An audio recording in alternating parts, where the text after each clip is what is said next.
G'day ladies and gentlemen, I'm the Deaf Man. This is the Stanley Parable, and welcome back to the playthrough. Okay, so last time we got a confusing ending, and there's a lot of confusing stuff in this. Let's see what happens. All of his co-workers were gone. What could it mean? Stanley decided to go to the meeting room. Perhaps he had simply missed a memo. We can't open that, so we can't go off in that direction. When Stanley came to a set of two open doors, he entered the door on his left. This was not the correct way to the meeting room, and Stanley knew it perfectly well. Perhaps he wanted to stop by the employee lounge first, we're going to go just through to admire it. The employee The lounge. lounge was sublime, a work of art. But eager And to then get we'll go back to down business, Stanley took the first straight. open door on his left. Straight to the meeting room And this so time. he detoured through the maintenance section, walked straight ahead to the opposite door, and got back on track. Yet there was not a single person here either. Feeling a wave of disbelief, Stanley decided to go up to his boss's office, hoping he might find an answer there. Okay.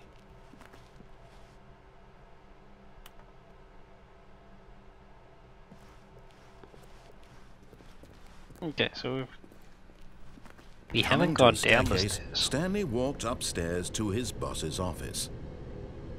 Do we want to walk upstairs to the boss's office, or do we want to go downstairs? Let's try downstairs.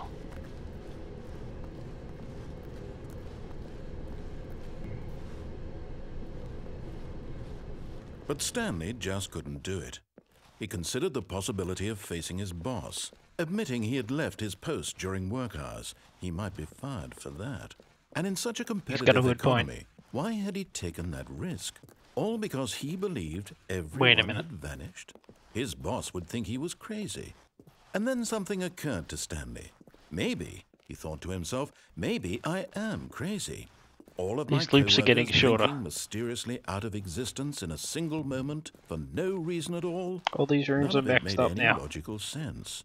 And as Stanley pondered this, he began to make other strange observations. For example, why couldn't he see his feet when he looked down? Why did doors close automatically behind him wherever he went? And for that matter, these rooms were starting to look pretty familiar. Were they simply repeating?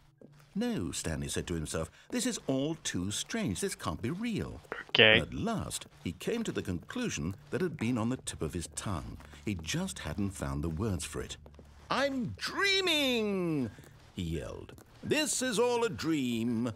Oh, I'm not yelling that. Stanley felt to have finally This is not a found an dream. answer, an explanation.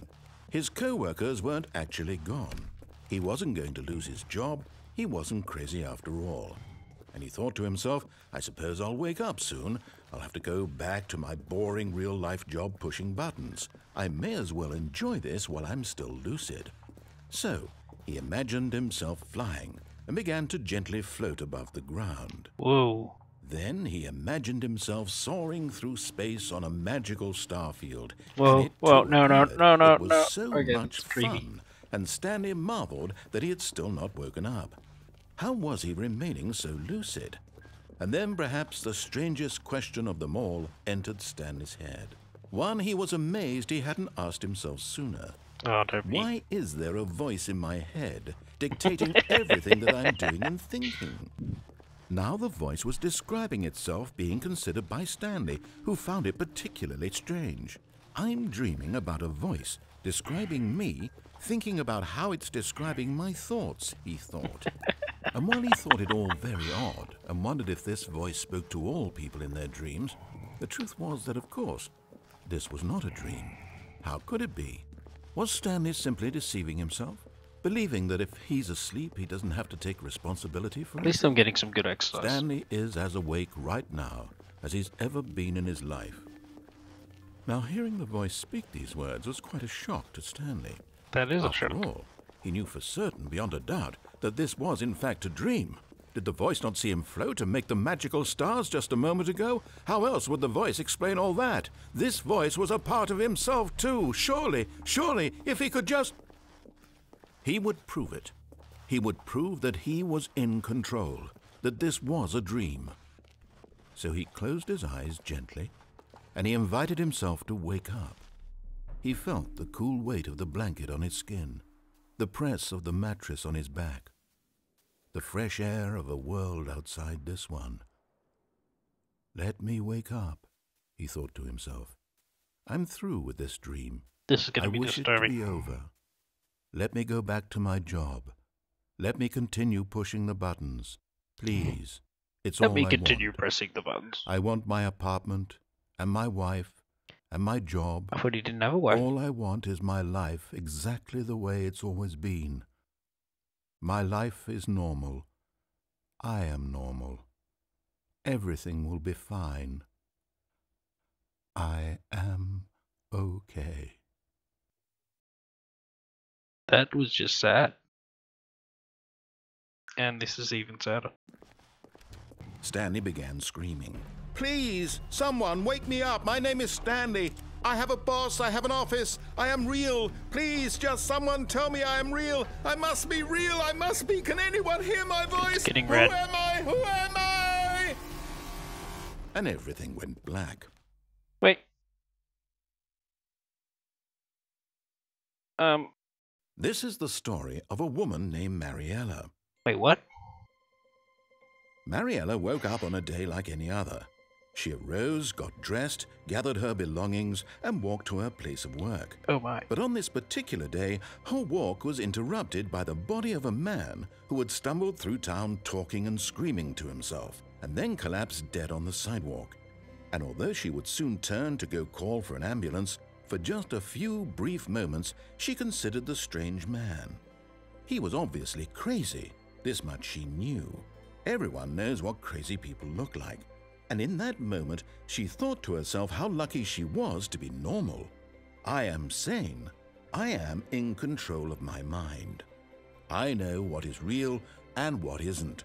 Okay. It was comforting to think this, and in a certain way, seeing this man made her feel better. But then she remembered the meeting she had scheduled for that day, the very important people whose impressions of her would affect her career, and by extension, the rest of her life. She had no time for this, so it was only a moment that she stood there, staring down at the body. Who's the And real then she crazy turned one? and ran.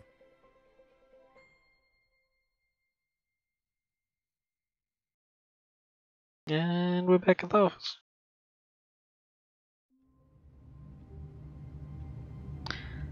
Okay. Well, that's what's downstairs. All of his co-workers were gone. I didn't like What did it downstairs. mean?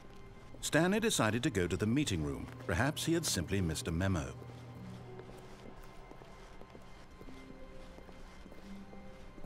When Stanley came to a set of 2 open doors, he entered the door on his left. So that's the way we came. Yet there was not a single person Talk here less. either. Feeling a wave of disbelief, Stanley decided to get go fired. up to his boss's office, hoping he might find an answer there. If you want to keep your job, you won't get fired. Coming to a staircase, Genius. Stanley walked upstairs to his boss's office. It's this way. Bathroom. Ooh.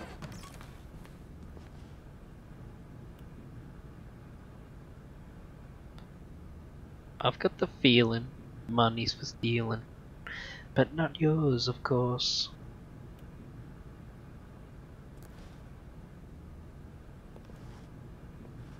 What's that? Soz? That's a lovely purse. I'm not sure what soy. I don't know. There's a mirror. Can't see myself in the mirror. Do we splash water on ourselves? No. Can we do anything? So much detail into this game. Okay.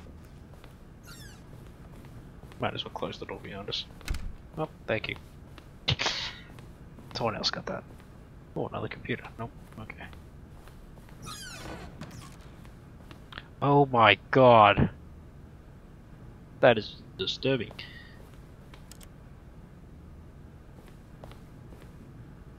Business strategy. Shoot the panda. Okay. Oh, elevator. Oh, I can use the elevator. Ooh. This is cool.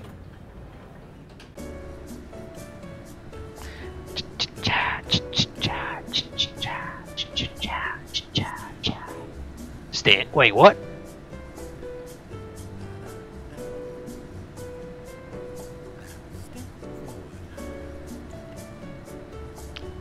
That just went from very happy to very... I don't know, I'm scared. I'm disturbed and scared. And there's a penis on the door. Disturbed and scared.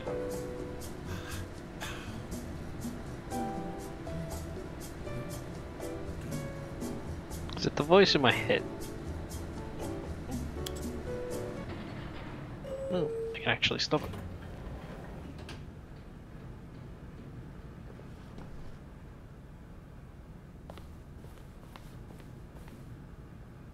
I am the most expensive boss. Okay. Wrong floor.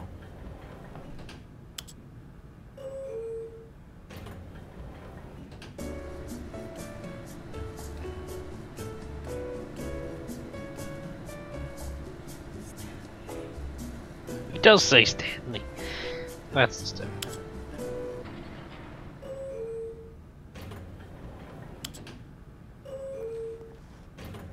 Damn, we can't run out while we're resting.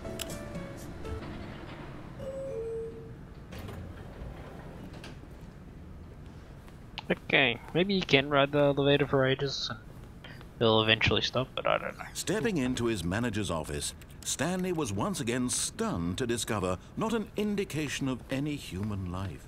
What could it mean? Stanley wondered aloud to nobody. He began wildly tearing through papers on the boss's desk, pulling books off the shelf, looking behind paintings, desperate for clues to his situation. But his attention was caught by a keypad behind the boss's desk. What could its purpose be? In fact, this keypad guarded the terrible secret that lay buried below his feet. And so the boss had assigned it an extra secret PIN number, 2845. But of course, Stanley couldn't possibly have known this. Yet incredibly, by simply pushing random buttons on the keypad, Stanley happened to input the correct code by sheer luck. Amazing. He stepped into the newly opened passageway.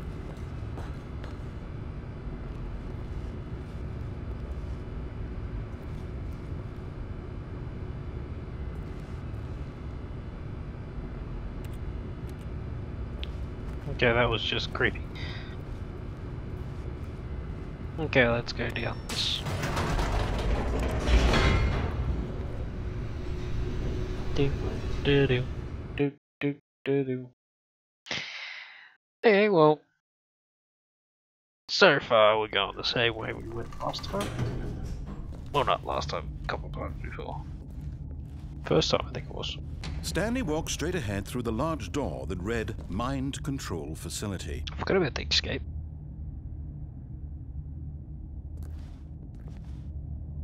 Do we want to try the escape or do we want to try the end on one? Let's try the escape. Although this passageway had the word escape written on it, the truth was that at the end of this hall, Stanley would meet his violent death. Wow. How can I resist? Maybe he's just lying to us. The door behind him was not shut. Stanley still had every opportunity to turn around and get back on track. He's just tempting us. At this point, Stanley was making a conscious, concerted effort to walk forward and willingly confront his death.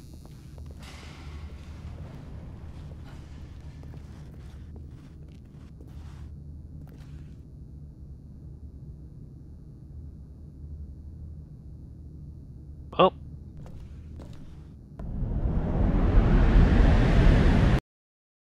Okay, I think we died. I don't think he was lying.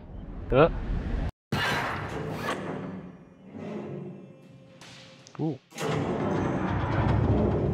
As the machine whirred into motion and Stanley was inched closer and closer to his demise, Oh God. it reflected that his life had been of no consequence Nope. whatsoever. Stanley can't see the bigger picture. He doesn't know the real story, trapped forever in his narrow vision of what this world is. Yep. Perhaps his Yep. death was of No. no great loss, No. like plucking the eyeballs from a blind man. So he resigned and No. willingly accepted this violent end to his brief and shallow life. Farewell, Stanley. Oh. No, no, no, no. No. Farewell, Stanley, cried the narrator, as Stanley was led Okay. helplessly into the enormous metal jaws. In a single visceral instant, Stanley was obliterated as the machine crushed every bone in his body, killing him instantly. Ow. Hello. Okay. And yet it would be just a few minutes before Stanley would restart the game, back in his office, as alive as ever. What exactly did the narrator think he was going to accomplish? When every path you can walk has been created for you long in advance, death becomes meaningless, making life the same. Do you see now? Do you see that Stanley was already dead from the moment he hit start? I just want to go back to my computer. I don't. Office layout. Ooh. What is that? Wait, where's corridor? They must be the choice doors. The 2 doors. Okay, so cool. So yeah, we start off there, we walk through there. We can't go anywhere else until we like trigger the other things. Desk. Filing cabinets. Office computers. Employee database. Solitaire. Installation. Whoa, what did I do?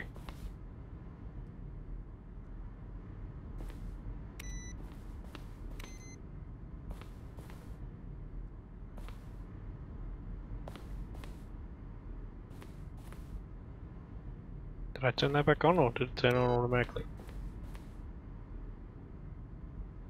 I'm kind of just mucking around with these now. The office. Button sounds.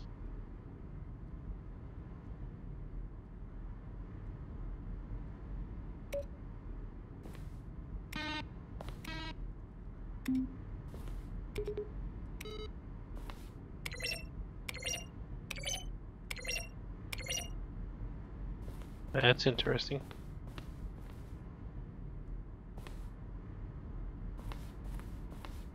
So is this just the museum of Stanley?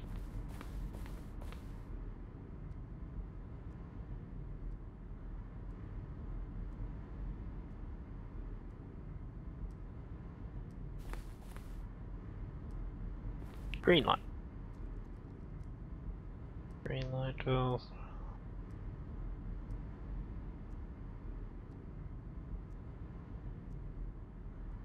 Cool. War zone.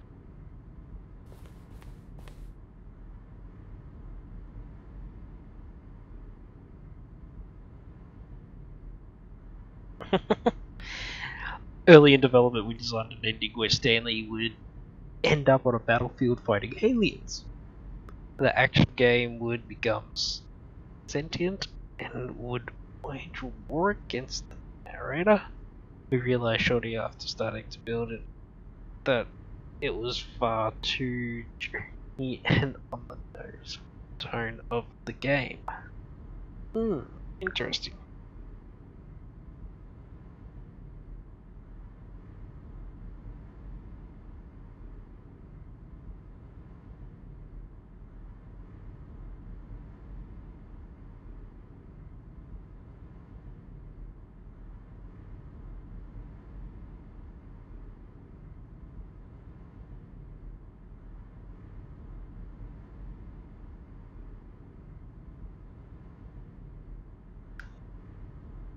Plus, some people interpreted it as making fun of people who like shooters, which was not our intention. Okay.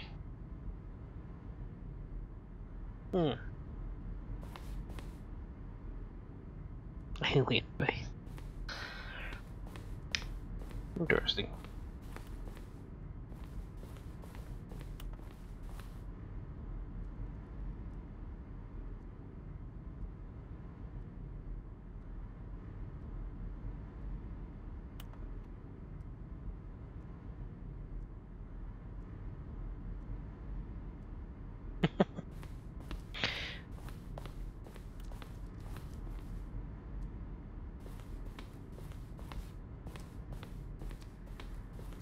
This is kind of cool. 6, 5.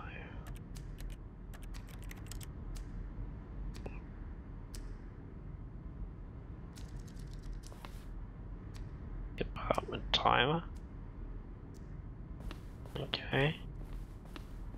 I guess if you don't answer it for 15 seconds, it's on a different ending. Stanley's office. These are all different offices. Yep.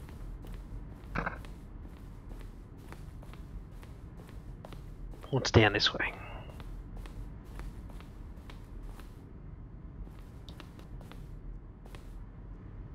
Monitor room, elevator, countdown room.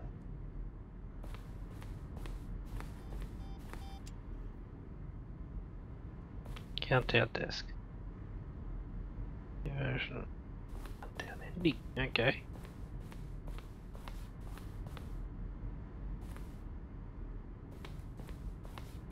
This is all very cool and interesting. Oh. Office clock, yep. Boss's office, yep.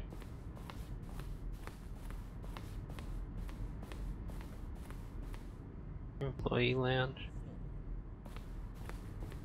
Underground. I heard something over this way. Now look closely, Stanley. See how it's impossible to repair all of his co-workers. Oh, I don't know. How about they're throwing a surprise party for him for all his button pushing? Does that sound plausible to you? When Stanley came to the lift, he traveled upward to the power source. That's cool. Next, I'll try and solve it. Also narrated voice.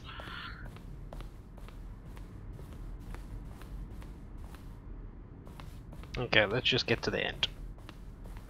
Because I'm trying not to go too long with these clips, but I feel like this one's going for a little while. Oh, look at these two. How they wish to destroy one another. How they wish to control one another. How they both wish to be free.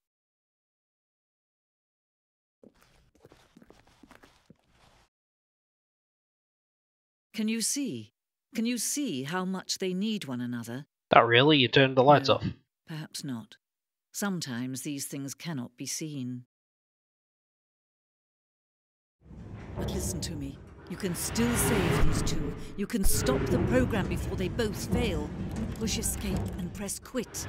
There's no other way to beat this game. As long as you move forward, you'll be walking someone else's path. Stop now and be your only true choice. Whatever you do, choose it. Don't let time choose for you. Don't let time... I let time choose. And time chose. Huh. There you have it. I don't know whether it's going to start again or whether it's just going to stay black. Very interesting game, I will say.